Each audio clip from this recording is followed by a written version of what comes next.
Hello, rich guys who prefer to edit and use their MacBook Pros for color grading.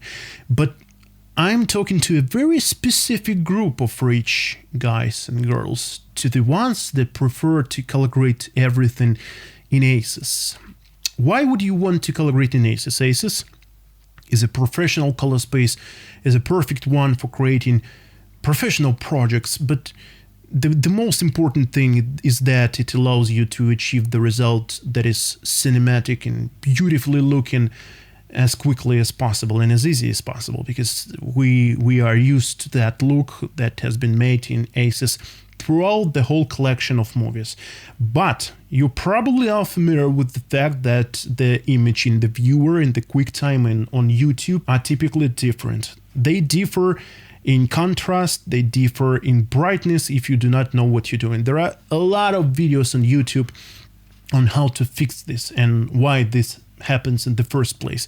But what they do not explain is how to fix this in ACES, because there is a little catch in ACES that broke my mind yesterday, and maybe this video is going to be helpful for some person out there who's trying to do the same thing. MacBooks and their displays, they are a little bit different, and QuickTime applies its own color management and YouTube applies its own color management, and we need to explain to all of them what we're trying to achieve. And for that reason, on MacBooks in DaVinci Resolve, there is this parameter: use Mac display color profiles for viewers and automatically tag Rec 709 as Rec 709A, and that allows you to color grade and do not think about the difference in the color grading process in the export. If you color grade in something like DaVinci YRGB, use DaVinci White Gamut Intermediate and here, and set Rec 709A as your output color space. Then everything works fine. You color grade your project in here and you're happy, and you export.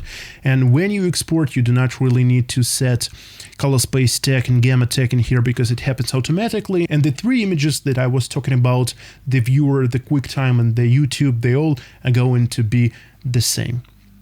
But if you prefer to color grade the image in ACES, you're going to encounter a little problem that makes everything a little bit difficult. I'm going to show you.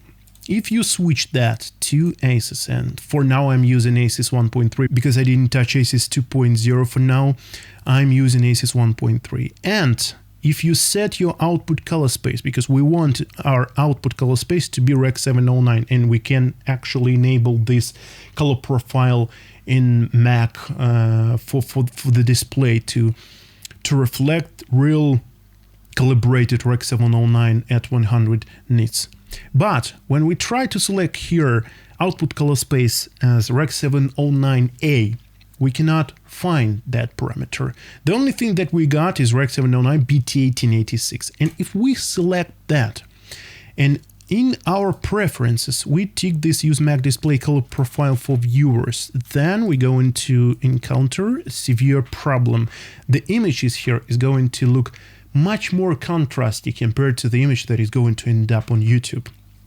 Okay, let's try to deselect that and click save. And that image, the resulting image, is still more saturated and more contrasty compared to the image that is going to end up on YouTube. So I spent a couple of hours yesterday trying to battle this, trying to export and upload to YouTube several clips and compare them. And the only parameter that I found in here is you need to set your ACES output color space to P3D65. This is the default color space that Mac display is using. Click save. You need to make sure that this use Mac display color profile for viewers is off. And during export, before export, you need to specify color space tag Rec 709, gamma tag Rec 709A, and only then all three images are going to look the same. No, it's not going to. Here is a quick info from the future. I don't know what happened yesterday, how I managed to match all of those colors, but today they are not matching, and I found a different solution now. You need to put color space tag P3D65 and gamma tag Rec 709A in your delivery page, and then everything is going to work correctly. the colors in the viewer, QuickTime, and YouTube are going to match. Of course, if you're watching it from a different device, from your PC, those colors are going to be slightly different, but that's just the nature of things. You're not going to change any of that. And do not forget to turn True Tone off, because it's going to change colors dynamically depending on the lighting that you are in right now, and it's going to screw up your whole color grading process. If you know the right method how to do this in ACES, just drop a comment. Thank you for watching. I'll see you in the next video. Goodbye.